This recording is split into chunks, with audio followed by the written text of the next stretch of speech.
Trump is garnishing the wages of student loan borrowers in default. Let's talk about it.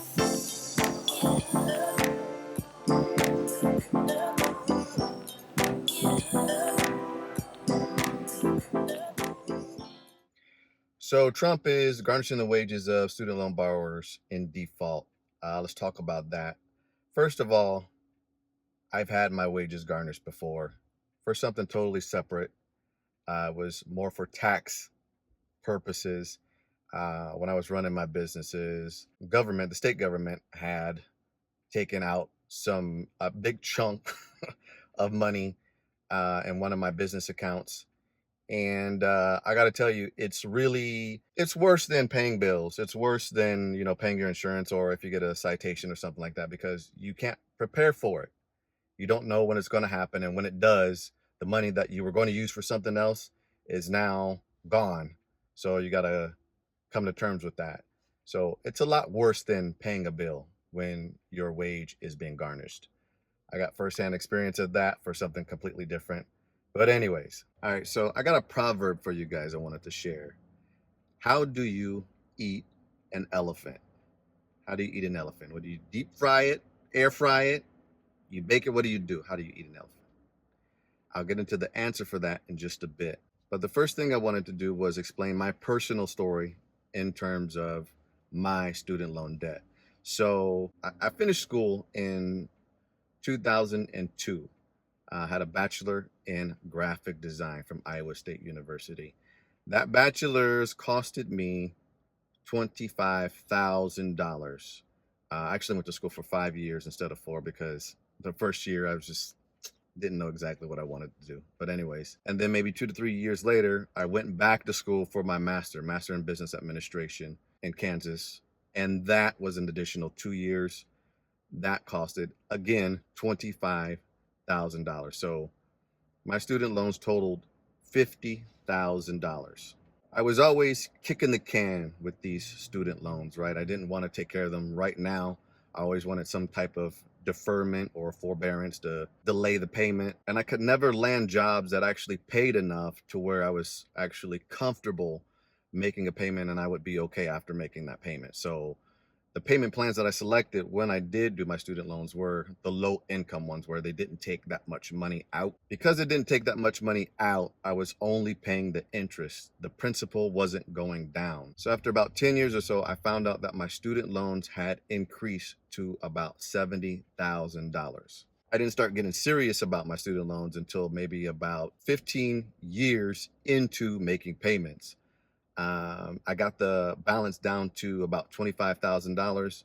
And then I ended up selling my home. The equity in my home allowed me to make the final payment. And so I paid off all of my student loans in about 17 years. And then 3 years later, I filed for bankruptcy, which allowed me to discharge all of my debts. Since I didn't have student loans, I was able to do pretty much everything. But the more that I think about it, it's kind of like paying child support for 18 years, right? I paid for 17 years. People that pay child support for 18 years, right? At the end, you have your kid, you have your legacy, you're working on grandchildren and all these things. I paid for 17 years and I have nothing. I have nothing to show for it. I don't have a legacy. I just had student loan debt. So let me just give you the brief summary of what's going on right now. So we've always had what's called public service loan forgiveness. It came out in 2007. It's what the government came out with in order to get people to do more public service jobs. So if you paid your loans on time and you're in good standing, after 10 years, you can get your loan forgiven. Now, keep in mind, that started in 2007. So it didn't go into effect actually until 2017. 10 years later, after people actually started paying their loans on time for 10 years. And then 3 years later, COVID happened and the pandemic, and then they had to pause everyone's student loans. That pause basically expired in 2023.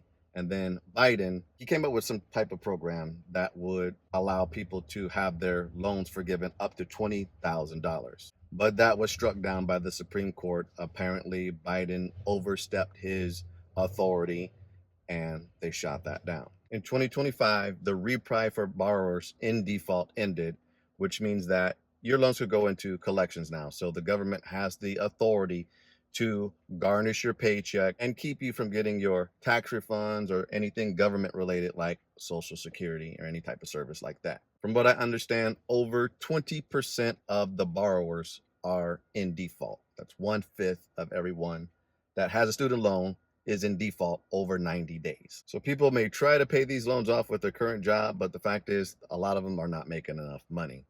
So this is what I think companies are going to do to try to meet their workers on their level with their student loan debt in order to improve retention and to attract the best talent. Companies are going to start implementing like a matching program to where people contribute to a 401k and they'll match it. They might start doing something like that in terms of student loan debt, right?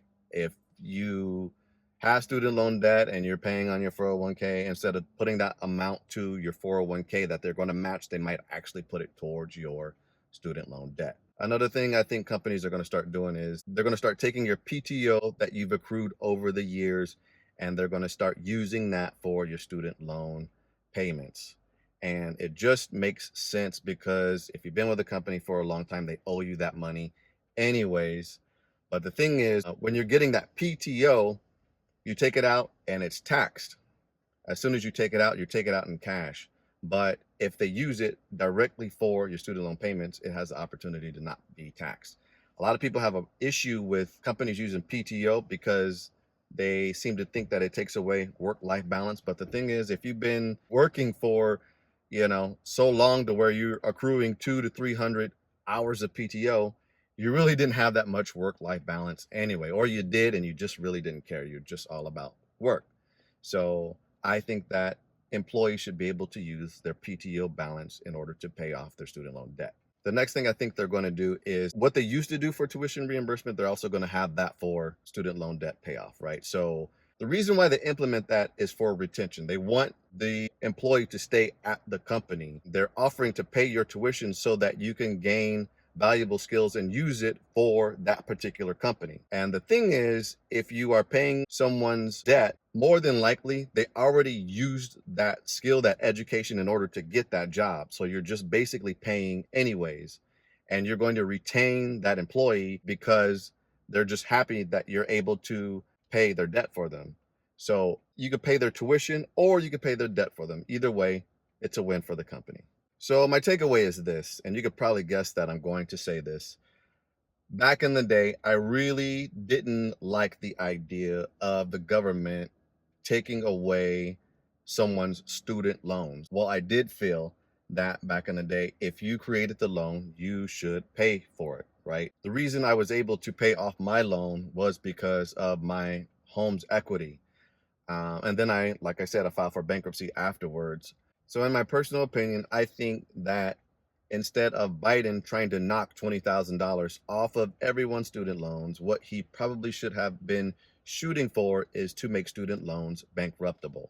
That way, the student is still somewhat responsible and accountable for their actions, but they have the opportunity to start over. They could actually get that off of their record and start fresh. Whereas right now, because there's no option to even get the 20,000 off, they're stuck. They're stuck with that for the rest of their life.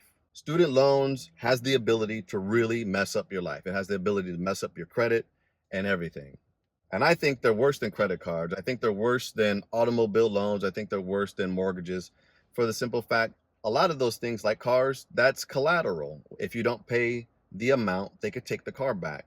If you don't pay your home, they could take the home back. Whereas student loans don't work that way, right?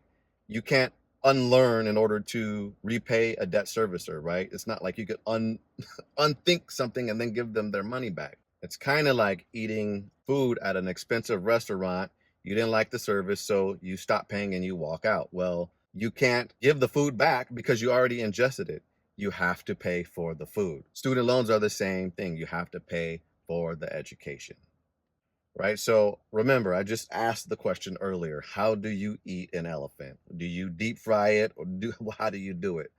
Well, the answer is you eat it one bite at a time. So this is exactly how you're going to tackle your student loans, right? So you're going to tackle your debt from smallest to largest, right? You're going to increase your income, maybe find a side job, side hustle, do some overtime, and you're going to strategically get a handle on your debt. And then specifically focus on student loan once everything else is taken care of. If you have to get a financial advisor or somebody to help you along the way or someone to leave you accountable, then do that. But for goodness sake, guys, take care of your student loan debt. That is the worst debt to default on because you're at the government's mercy. They can do whatever they want to you, and they've already proved that, right? They proved it to me when they garnished my wage a long time ago. But that debt is with you forever. You can't get rid of it. So try to take care of that stuff if you can. And that is really all that I have to say about that. That's all I have for you guys today. It's your boy G, San Francisco Bay Area, California. Like, comment, share, subscribe, and as always, be blessed. I'll holla at y'all later. Aloha. If this video was of value to you, like, comment, share, subscribe, and as always, it's your boy G. Be blessed. I'll holla at you later. Aloha.